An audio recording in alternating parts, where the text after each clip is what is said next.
Warahmatullahi wabarakatuh. Shalom, Om Swastiastu, Namo Buddhaya, salam kebajikan, salam sejahtera untuk kita semua. Salam dan bahagia.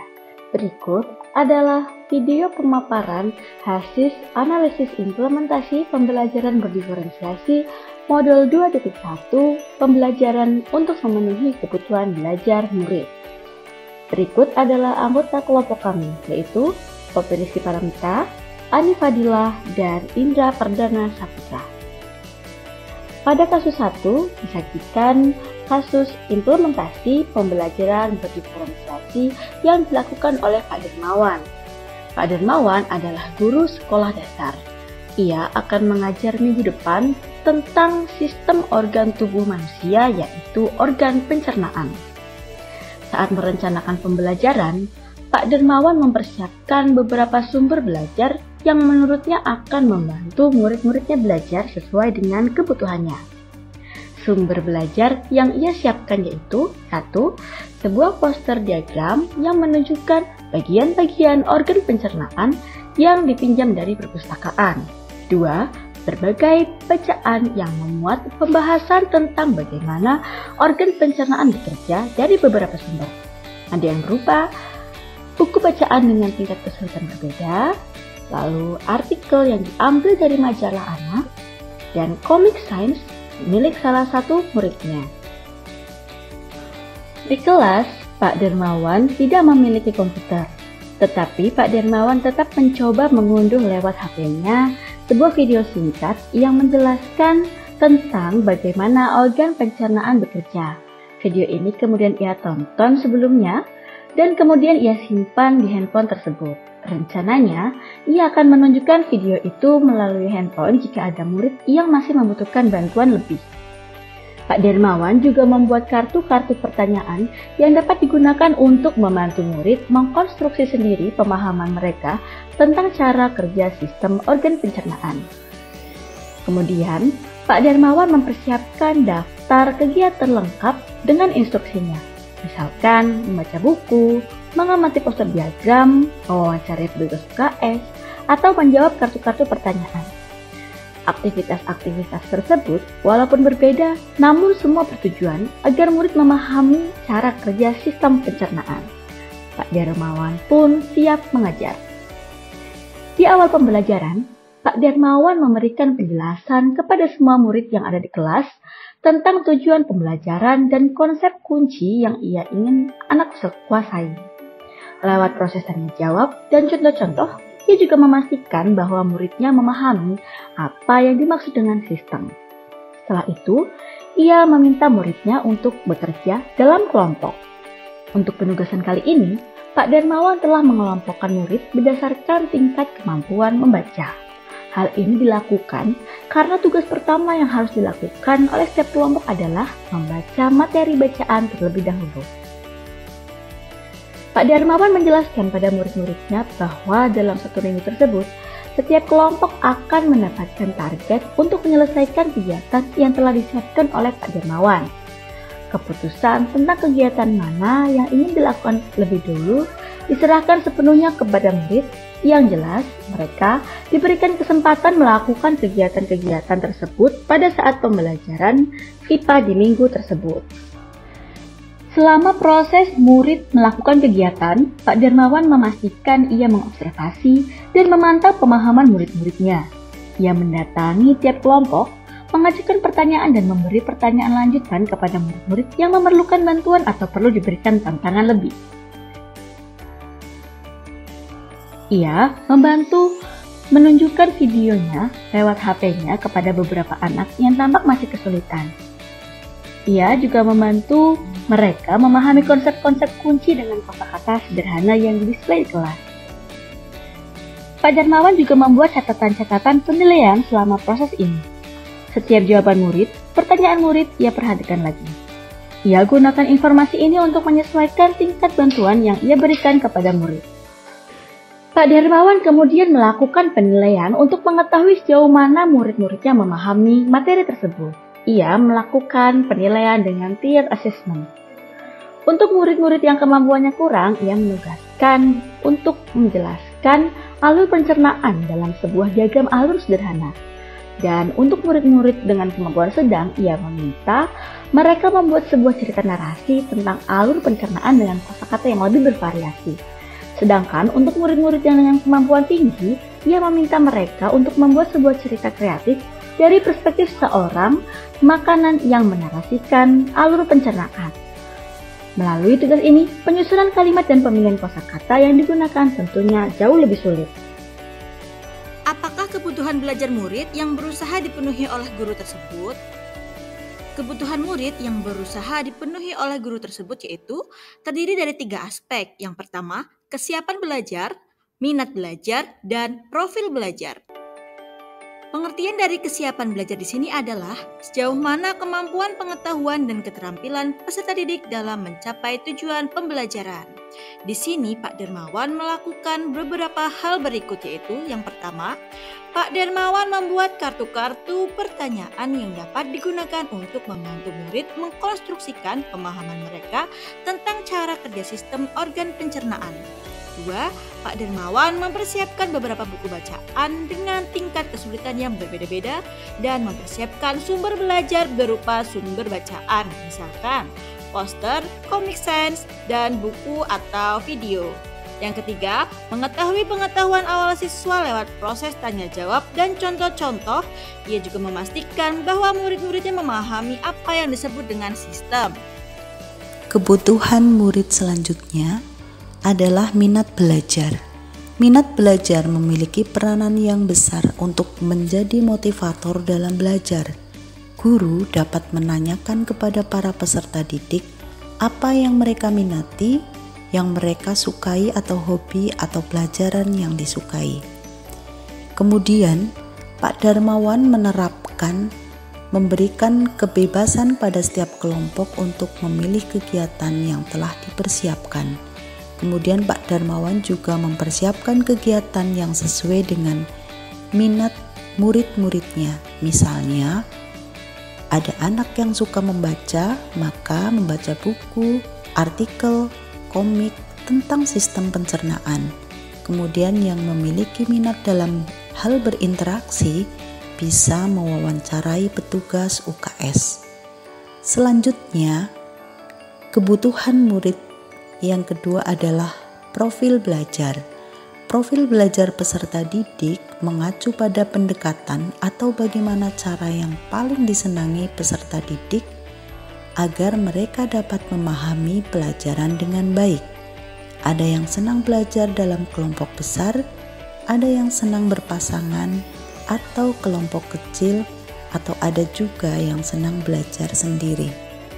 Kemudian, kebutuhan murid selanjutnya adalah profil belajar. Di sini media-media pembelajaran memenuhi gaya belajar murid seperti visual, kemudian audio dalam pembelajaran. Selanjutnya gaya belajar sesuai dengan tingkat kemampuan membaca murid. Dan pemberian tugas siswa disesuaikan berdasarkan kemampuan membacanya. Kemudian bagaimana cara guru tersebut menentukan kebutuhan belajar muridnya?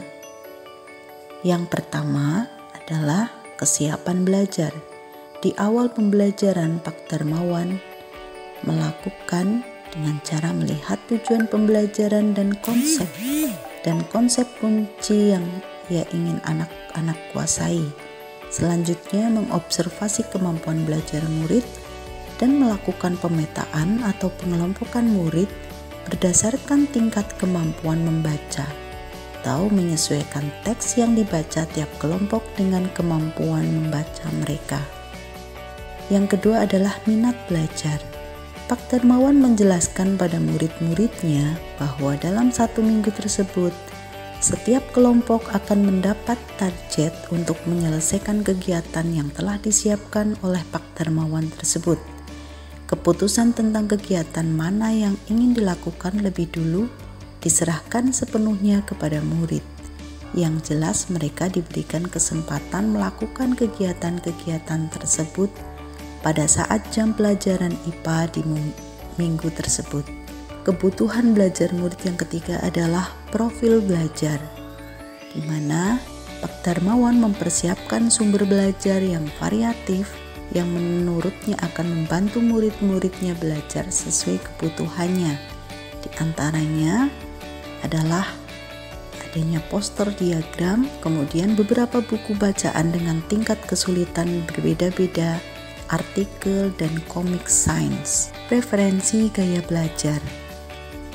Pak Darmawan menggunakan media pembelajaran yang variatif untuk mengakomodasi semua profil belajar muridnya.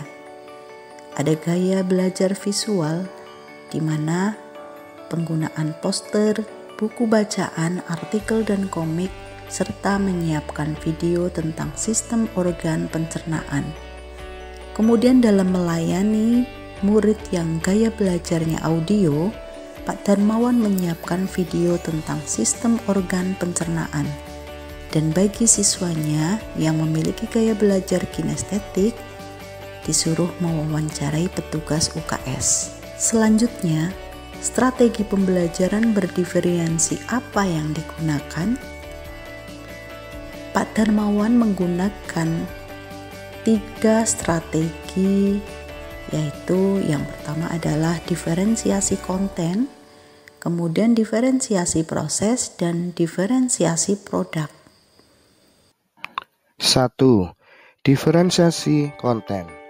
Konten merupakan apa yang diajarkan pada murid dengan mempertimbangkan pemetaan kebutuhan belajar murid, baik itu dalam aspek kesiapan belajar, aspek minat murid, dan aspek profil belajar murid, atau kombinasi dari ketiganya. Strategi yang dapat dilakukan oleh guru untuk dapat mendiferensiasi konten yang akan dipelajari oleh peserta didik adalah: 1. Menyajikan materi yang bervariasi. 2. Menggunakan kontak belajar. 3. Menyediakan pembelajaran mini. 4. Menyajikan materi dengan berbagai model pembelajaran dan menyediakan berbagai sistem yang mendukung. Untuk diferensi konten, yang pertama, Pak Darmawan mempersiapkan beberapa buku bacaan dengan tingkat kesulitan yang berbeda-beda.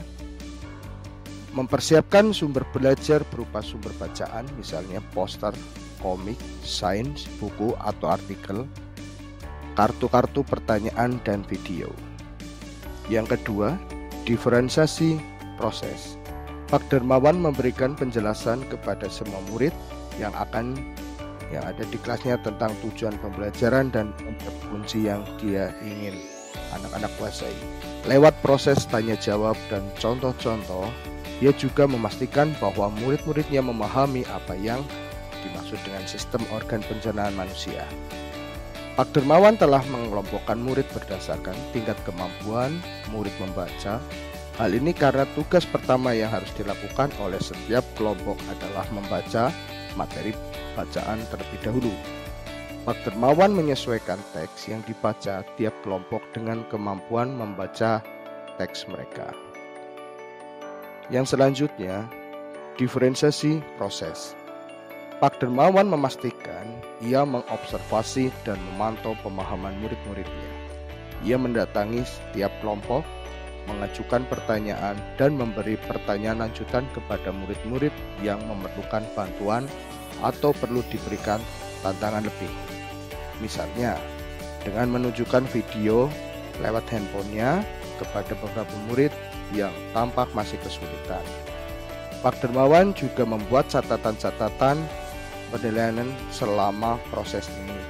Setiap jawaban murid dan pertanyaan murid, ia gunakan informasi ini untuk menyesuaikan tingkat bantuan yang ia berikan pada murid. Yang kedua, menyerahkan keputusan untuk menyelesaikan kegiatan kelompok murid sesuai minat. Untuk diferensi produk, Pak Darmawan menugaskan mereka untuk menjelaskan alur pencernaan dalam sebuah diagram alur sederhana yang dilengkapi penjelasan singkat. Dengan menggunakan kosakata sederhana sesuai dengan yang telah mereka pelajari dan bahkan telah dia display di kelas. Untuk murid-murid yang kemampuannya sedang, ia meminta mereka membuat sebuah cerita narasi tentang alur pencernaan dengan kosakata yang lebih bervariasi. Untuk murid-murid yang kemampuannya tinggi, Ia meminta mereka membuat sebuah cerita kreatif dari perspektif seorang makanan yang menarasikan alur pencernaan. Melalui tugas ini, penyusunan kalimat dan pemilihan kosakata yang digunakan tentunya sudah lebih sulit. Bagaimana guru tersebut melakukan penilaian? Cara guru tersebut dalam melakukan penilaian, yang pertama ada assessment for learning. Assessment for learning adalah penilaian yang dilakukan selama berlangsungnya proses pembelajaran dan biasanya digunakan sebagai dasar untuk melakukan perbaikan proses belajar mengajar. Berfungsi sebagai penilaian formatif, sering disebut sebagai penilaian yang berkelanjutan atau ongoing assessment. Untuk assessment of learning adalah penilaian yang dilaksanakan setelah proses pembelajaran selesai dan berfungsi sebagai penilaian asumatif. Yang selanjutnya, assessment as learning. Assessment as learning atau penilaian sebagai pembelajaran. Peserta didik diberi pengalaman untuk belajar menjadi penilai bagi diri sendiri, penilai diri, dan antar teman merupakan contoh assessment as learning. Untuk kesimpulan yang pertama, Pak Dermawan sudah menerapkan pembelajaran berdiferensiasi. Yang kedua, pembelajaran berdiferensiasi yang diterapkan adalah konten, proses, dan produk. Yang ketiga, penilaian yang dilakukan assessment for learning, assessment of learning, assessment, dan as learning. Yang keempat, Pak Dermawan sudah menyiapkan perencanaan pelaksanaan dan penilaian pembelajaran diferensiasi dengan cukup matang. Dan terima kasih.